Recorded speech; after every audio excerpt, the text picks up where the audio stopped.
Considering how this story or fundamentalist reaction began in the state of Colorado as a result of Saeed Qutb's experiences of America in the 1950s, the story, or road to the 1993 World Trade Center bombing, consequently before 9/11, also ends there, as most of the main 1993 conspirators, as well as some later involved in the East Africa Embassy's bombings, are being held at Supermax ADX prison in Florence, Colorado. Few other conspirators have been transferred or are being held elsewhere, as with examples already aforementioned. But in regards to research benefit and unfinished puzzling, looking at all of these 1993 suspects now incarcerated in comparison to the September 11th conspiracy are actually more interesting cases, simply being that on the official scale, most of the criminal conspirators involved in 1993 are alive, whereas for 9/11, the accounted ones are dead. And when comparing who's incarcerated in Guantanamo Bay, Cuba, that's said to be linked to 9/11, already clouded in controversy and saturated with mixed emotions, only helps to overshadow 1993, when for deeper truth seekers, there is less of an uphill battle getting access to answers, as the bombing conspirators and other so-called Al-Qaeda members are all mainly housed at the ADX Supermax prison in Colorado, where not only Ramzi Youssef and conspirators are being held, so is the alleged 20th 9/11 hijacker, Zacarias Moussaoui, and the infamous shoe bomber, Richard Reed. We've learned that Reed, seen here in his cell, is in a special wing for terrorists called H Unit. Others include Zacarias Moussaoui, who wanted to be one of the 9/11 hijackers, and Wadi El-Hage, Osama bin Laden's former private secretary. We're told that there have been frequent hunger strikes among the Islamic terrorist inmates inside Supermax, and to keep the inmates alive, there are often force feedings. That's when an inmate is restrained and liquid nourishment is poured down a tube in his nose. We're told that there have been a dozen hunger strikers, and one of them used to be Osama bin Laden's secretary. Not only was El-Hage bin Laden's secretary and an East Africa Embassy bombing conspirator, he's another Lebanese Al-Qaeda militant like the supposed Flight 93 hijacker Ziad Jarrah of the Hamburg cell, coming from Lebanon Christian education backgrounds. Other than his activities prior in the Mid-Southwest pertaining to the Afghan Services Bureau, what makes El-Hage more significant out of any of the 1993 or 9/11 conspirators is that he outnumbers them many years ahead, becoming a U.S. resident going as far back as 1978. But interestingly, El-Hage met with two other Al-Qaeda operatives from Germany in the island of Cyprus to conduct a transaction in purchasing this ship for Osama bin Laden in 1994. One of the operatives was Sadiq Walid Awad, who also had calls traced to Kenya from where he lived in Hamburg in 1997. Less is known about Awad, but El-Hage identified him as an Iraqi Al-Qaeda operative with German and Israeli passports. How does an Al-Qaeda operative get an Israeli passport? But unlike Awad, where no public photo exists of him, mainly the other individual involved in the transaction who met with El-Hage is the Syrian Mamoun Darknazali, who is a founding member of the Hamburg cell and was arrested in Germany 2004 on a Spanish warrant but freed in 2005 by a ruling from the German Federal Constitutional Court. Darknazali is under sanction as affiliate or supporter of Al-Qaeda by the UN, the European Union, and the U.S. Treasury as a specially designated global terrorist. His company, Darknazali Export-Import Sonderposten, in Hamburg as until recent, is still listed there. He walks as a free man in Germany and has been under constant surveillance by the authorities there. Although being different nationalities with the three 9/11 hijackers, Egyptian, Lebanese, and United Arab Emirates, added with the fourth being the Yemeni Ramzi bin al-Shibh, ultimately, the rest of the September 11th attacks, or 9/11, is mainly perceived within the American lexicon as a crime committed by Saudi Arabians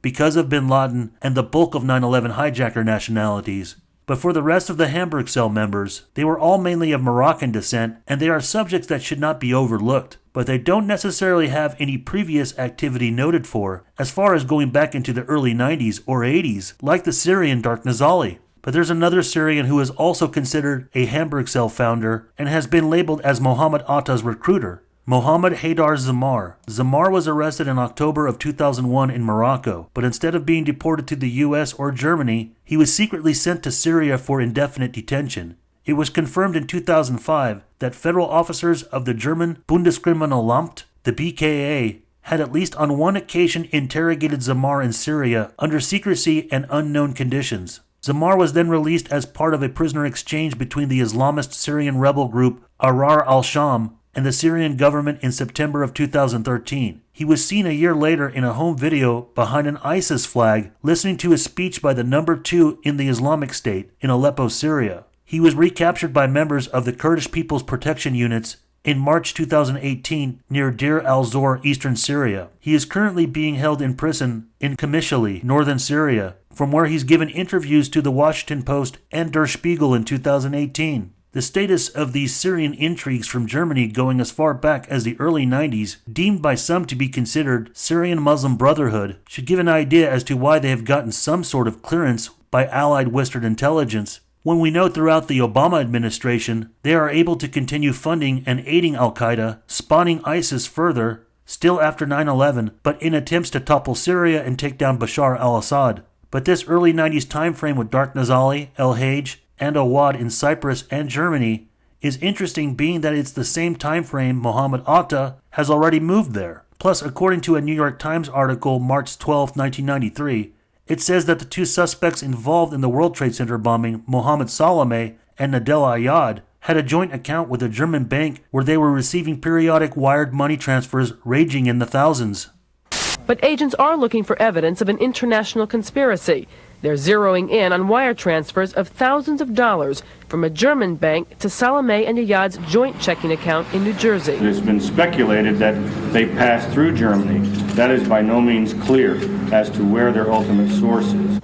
And being that Mahmoud Abu Halima was already beginning to be a fundamentalist when he lived in West Germany, if not already having gravitated to it before fleeing Egypt since he had just left before the Sadat assassination, contrary to the official narrative of Abu Halima being exclusively radicalized by the blind sheikh years later, does make it seem conceivable that there could have been a stronger command structure having come out of Germany, and with already the goal of targeting the Twin Towers, than what the establishment premise for it is, as Al-Qaeda in Afghanistan or Saudi Arabia, even on an influential level. Particularly as what's also pointed out in earlier books on Islamic terrorism, that Abu Halima repeatedly visited, even on frequent trips back to Germany after residing in New York, to both the Syrian Center in Aachen and Ikhwan Mosque in Munich, headed by an imam named Ahmad al-Khalifa at the time, who's also a member of the Syrian Muslim Brotherhood, where Abu Halima had sought spiritual counseling. And in addition to that, one more recent book called Mosque in Munich, Nazis, the CIA, and the Rise of Muslim Brotherhood in the West, by Ian Johnson 2010, also explains another link with the Sudanese Mamdouh Mahmoud Salim, who participated in the East Africa Embassy's bombings